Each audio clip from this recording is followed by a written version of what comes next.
So hi everyone. As Georgia said, my name is Zaharenia Atzitzikaki, which I understand it's too long and too Greek. I am super glad I get to be part of this lineup, especially on such an important day. So I wanted to extend a thank you to the organizers for having me here. So let's start with that weird slide about me slide, which is super weird, especially now that we're doing remote events. As you just said, I'm currently VP of Design of Product, but I'm Vice President of Design at Workable, which is a Greek software as a service company that specializes in hiring. So we're working on a tool that helps bring an all-in-one experience in the hiring process, helps companies that hire.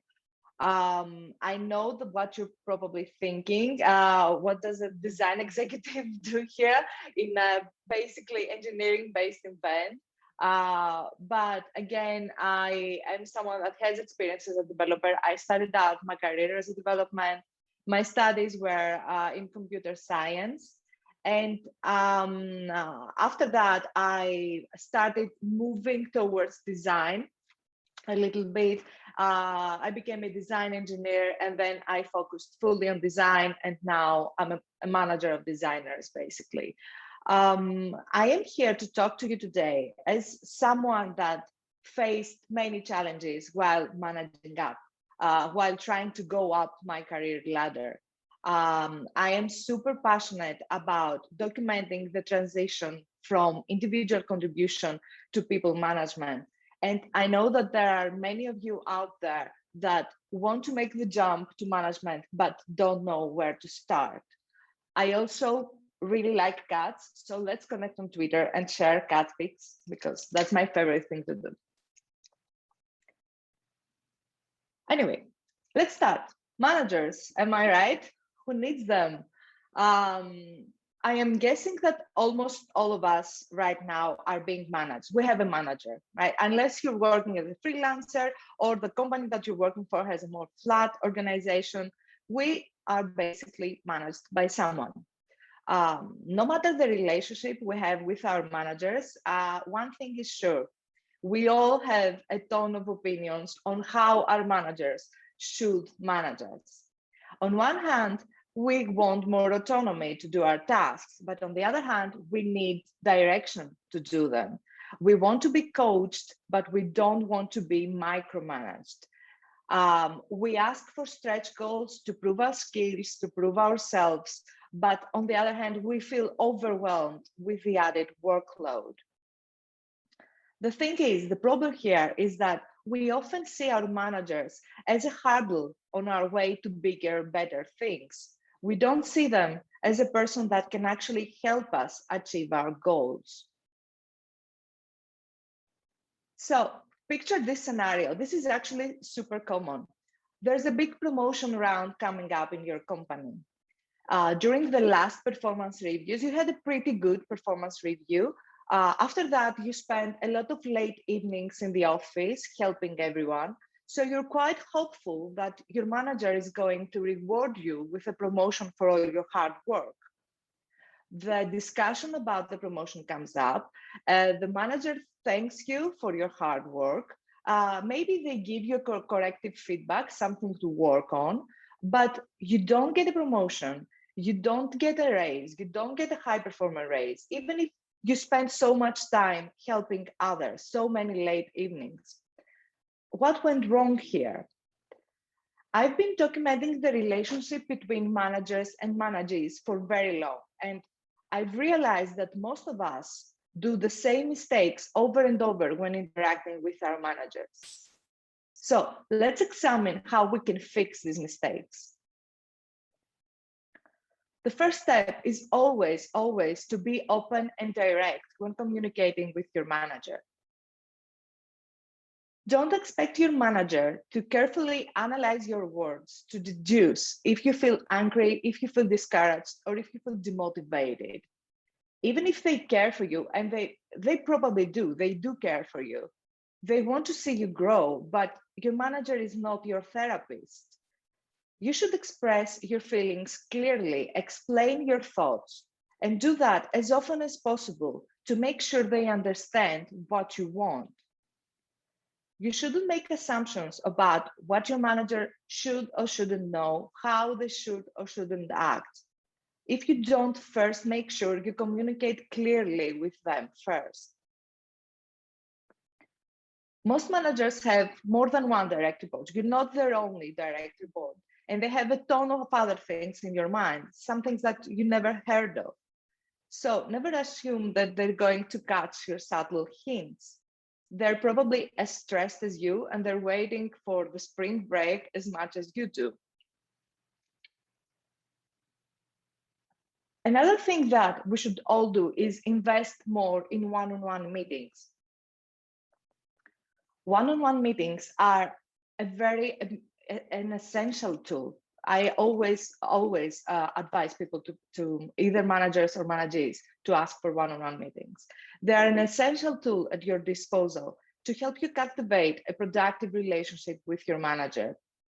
And don't forget that as the managee, this is your dedicated time with them. So the agenda for that meeting should consist of things that are basically on top of your mind, not theirs. Your manager is there to provide feedback or coach you to solve a problem. So prepare for these meetings as well as possible.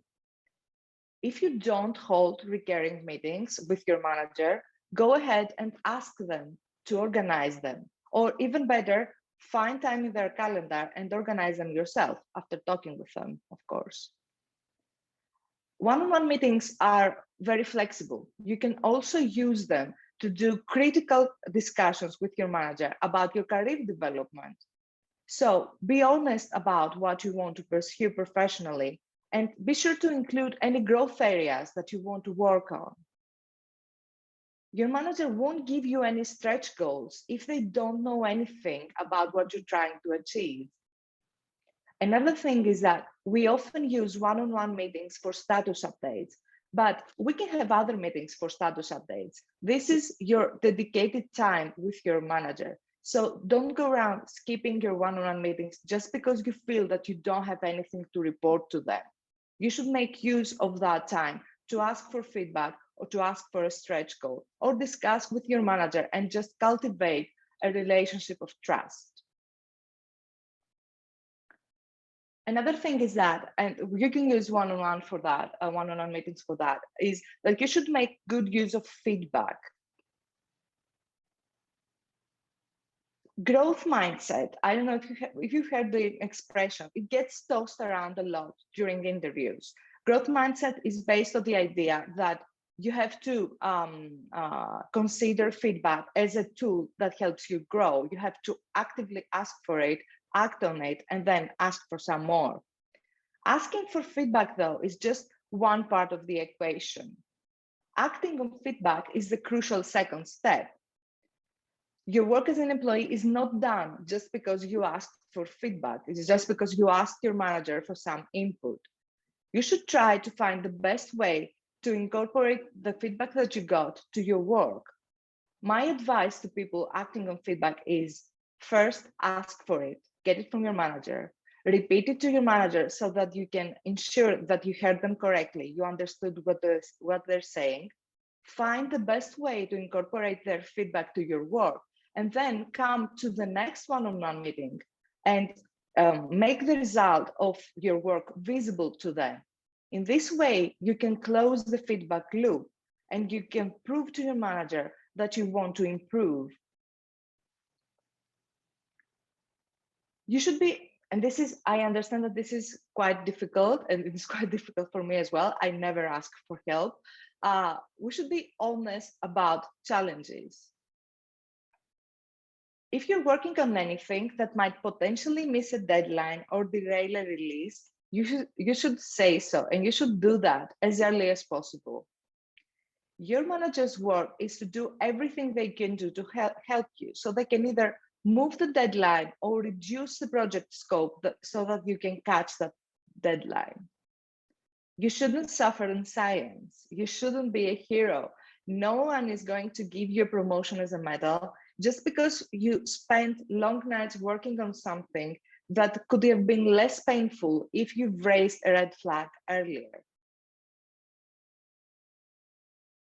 You should also make your work visible. Apart from your challenges, you should make your own work visible. I've seen this happening again and again. This is a mistake I've done as well. An employee not making their work visible to their manager in a recurring manner. So their manager works on their performance review at some point, and after they write their performance review and they have the performance review discussion, they realize that they've led some initiative they've never heard of.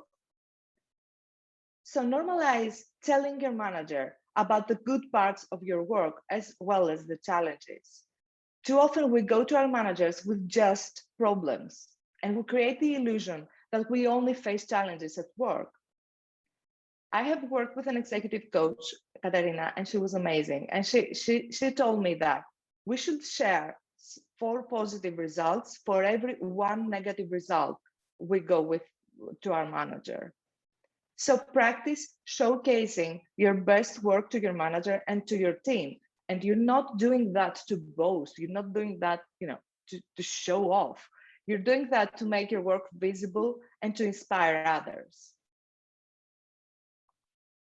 You should also ask your manager for accountability. The role of your manager is to help you do your best work. They should remove obstacles from your way, and they should clear up any confusion that you might have. They probably have a vague idea of how to help you, but this won't go far if you don't allow them to do so. So don't be afraid to manage up. Remind your manager about the commitment to you that they missed. They might have neglected that. If you see that they're overworked and they don't have the time to honor that commitment, offer to take up some work for them.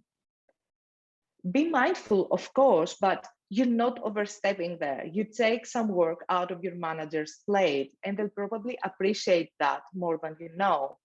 So if your manager does not get back to you for something you've already discussed, ask them why they didn't so. Hold them accountable. You should also adopt a problem-solving attitude when communicating with your manager. Try to keep a positive demeanor when discussing roadblocks and challenges with them. Of course, we said that again, they aren't there to solve your problems for you. They aren't there to fight your fights. But what they should do is remove any roadblocks in your way that deter you from doing the best work, from solving the problem yourself. Your manager can and will have blind spots, and they'll appreciate fresh ideas coming from someone that is not as biased as they are. A good manager will empower you to take action and will make sure that you have all the means to succeed at any initiative you lead. You should adopt a problem-solving attitude, suggest new initiatives, and don't forget that stretch goals like that can also increase your chances for a promotion. This is my favorite point. Be a leader, showcase leadership.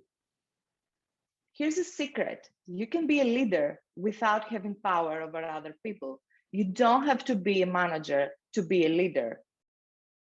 After talking with your manager, why don't you work on an initiative you're passionate about? This can be anything. This can be promoting a new documentation tool that you used and loved, or I don't know, adopting another leading style. Why don't you offer to mentor new team members or offer to help other members with their work? Do things that are over your job description, outside your job description. People will naturally rally around other people that showcase leadership like that. Most companies won't promote their people just based on the number of years they spent working there. They expect to see a clear progression to your skills before considering you for a more senior role. So if you're not happy with your current level, and if you want a promotion, I'd suggest asking for a stretch goal. make sure you start acting a level above your pay grade, because promotions are not prerequisites for stellar performance. Final point, and very, very important, you should look out for yourself. If your manager says something that you consider unproductive or even hurtful, make sure you let them know.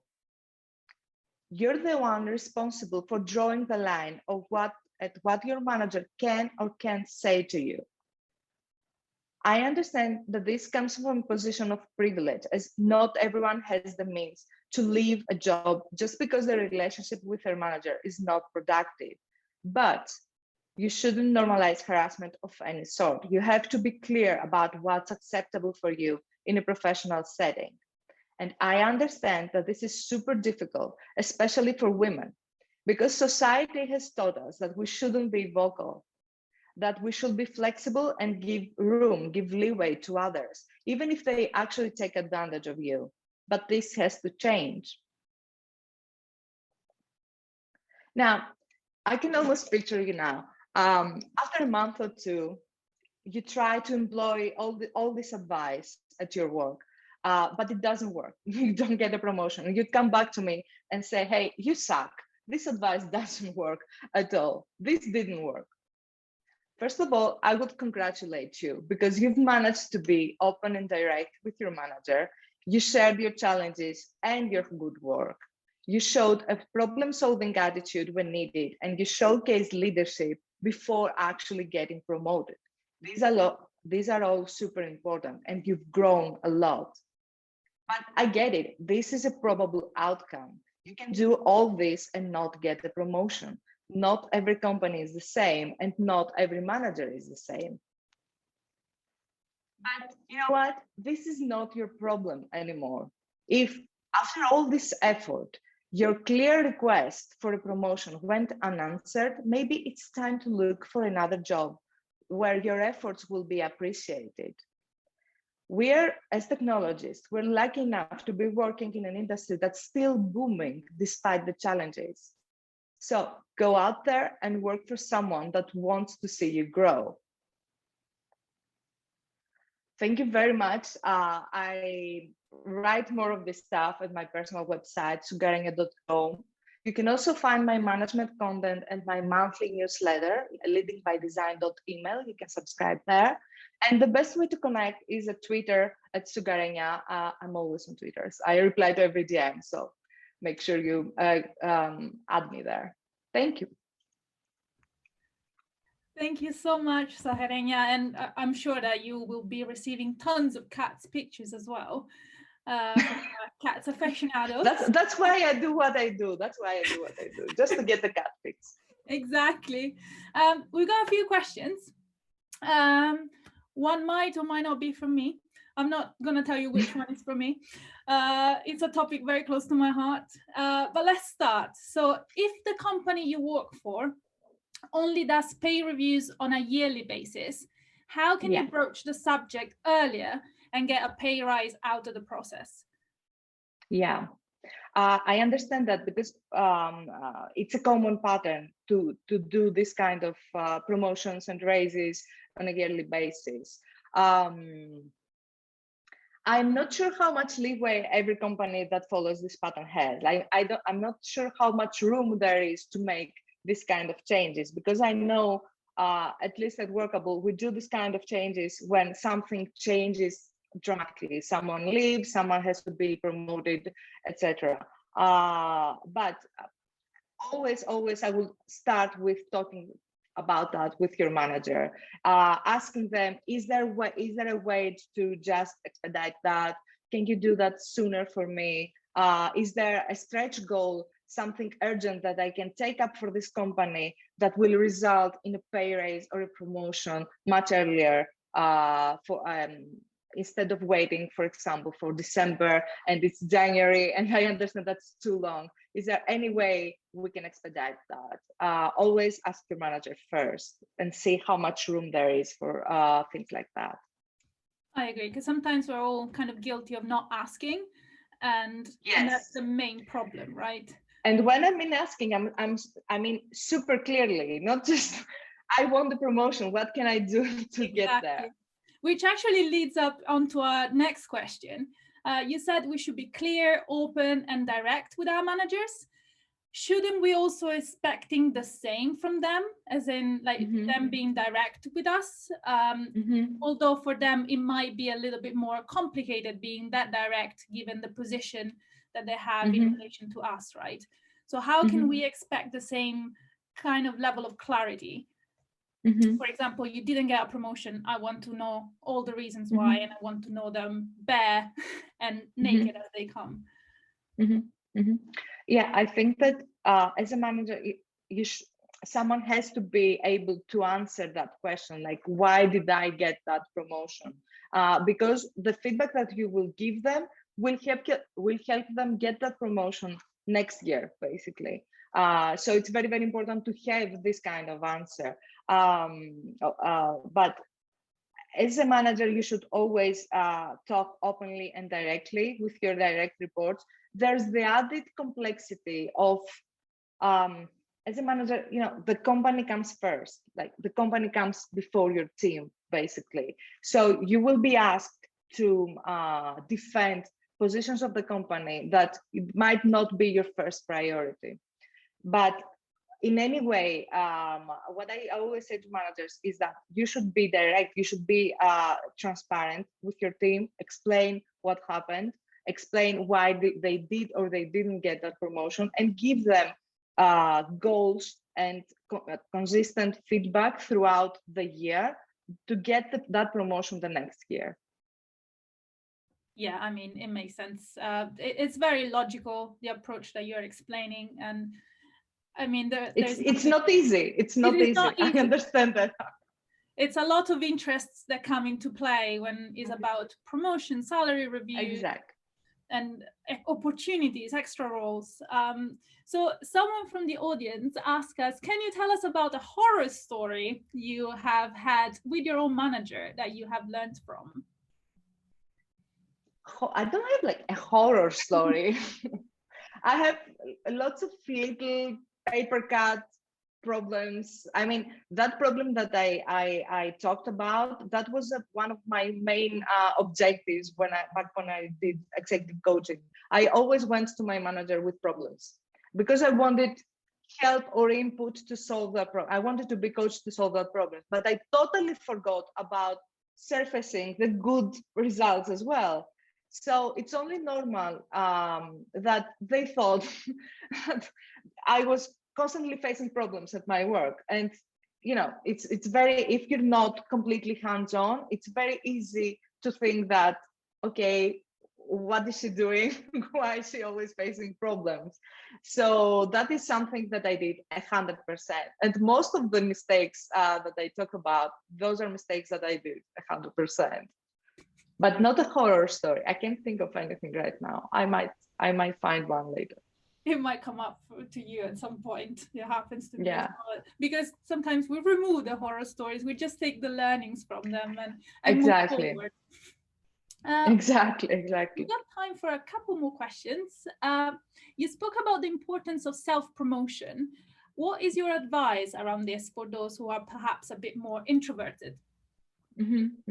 Well, I'm introverted as well, but this is something that, I understand that it's difficult for someone. They don't want to be like the center of attention, but this is something that's part of your job, I think. I mean, no one, if you just disappear, especially in a remote environment, if you just disappear, do your good work, and then resurface during the meetings and never talk about your work, don't expect anyone to start promoting you, to start promoting your work. I mean, there might be someone that benefited from your work that will say, hey, that thing that X did was amazing, but don't expect that there are people out there that are looking out for your interests more than you do. You always are responsible for looking out for your interests. No one else will do. So if you consider that part of your job, I think it will become easier. And especially in a remote environment, I think it's easier for introverts. Like you don't have the constant human contact that drains you anyway, and then you also have to be the center of attention because you want to say that, hey, I worked on that, and this is, I consider that pretty cool. So look at it. So I think that this should be considered, part of your effort to become better at what you do. Part of your effort should be improving your self-promotion skills. Again, not in a boastful way. I mean, you're not marketing yourself. You don't have to do like office politics kind of stuff. Just if you did something cool, show it to your team and show it to your manager as well, because they must know about it. Yeah, I totally agree. And if you're introverted, maybe just start small, and like as you said, just by presenting it to your team, to your immediate team, and just slowly work your way out your shell. That doesn't mean that you have to stop being introverted. You can still be introverted and promote yourself. Yeah. One last question, actually. This might be for me. What do you think is the ideal team size for a single manager to actually manage? Well, there is research out there that says that you can't have more than 7 people as direct reports because things start to get messy, but I think it's even lower than that. I think that 3 to 5 people as direct reports is okay, but I consider that an okay number if you do people management full time. I think it should be lower than that if you're dividing your time between people management and individual contribution. I think that 3 people is the maximum there. If you want to do both things, and perform in both roles. But if you are a full-time people manager, I think that's up to 5. It's okay. It's doable. It's doable. Yeah, because there's a lot that goes on and a lot of effort that is required. And as you said, we're all also managed by someone, right? It's not just you managing someone. It's also you have your duties as well to be perform reverted as well. But yeah, that was a very great presentation. Thank you so much for your time, Zaharenia. And thank you. I hope I'll see more pictures of cats around all your socials.